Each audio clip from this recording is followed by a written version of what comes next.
Hello guys, কেমন আছো তোমরা? আশা করি তোমরা সবাই ভালো আছো। তো এখানে জানি সেটা আমাকে আঁকতে হবে, কিন্তু গাইস এখানে কি নেই। এখানে মনে হয় তার টুপি যে কিছু আঁকা হবে গাইস। না গাইস, তাহলে মনে হয় তার এখানে মনে হয় কিছু আছে গাইস এটার ভিতরে। না গাইস, তাহলে মনে হয় এটা অর্ধেক আছে, পুরো হবে না গাইস। তাহলে হবে কি? এখানে মনে হয় তার দাড়ি হবে। না গাইস, দাড়ি হয়নি, তাহলে হবে কি গাইস? চলো এখানে আমরা তার চশমা দিয়ে দেখি চশমা হয় কি না। না গাইস, এখানে চশমা হয়নি, তাহলে হবে কি গাইস? গাইস এখান থেকে কেটে যাবে না গাইস? তাহলে আমার মনে হয় এটা এখান থেকে যাবে। ও গাইস, এটা একটা হয়ে গেল।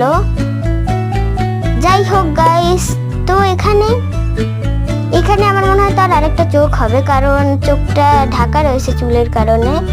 না গাইস, তাহলে মানে তার মাথায় টুপি। না গাইস, তাহলে মানে এখানে কম্পিউটার হবে। না গাইস, হচ্ছে না কেন? চলো এখন আমরা ভালো করে এঁকে দেখি, এখন মনে হয় হতে পারবে ভালো করে। হ্যাঁ গাইস, একটু বড় করে আঁকি। হ্যাঁ গাইস, এখন কিন্তু কম্পিউটার হয়ে গেছে। আর গাইস আজকের গেম প্লেটা কিন্তু এই পর্যন্তই। তোমাদের যদি গেম প্লেটা ভালো লেগে থাকে তাহলে লাইক আর সাবস্ক্রাইব করো, আর গেম প্লেটা কেমন লেগেছে সেটাও কমেন্ট করে জানাতে পারো। আজকের মতো এতটুকুই।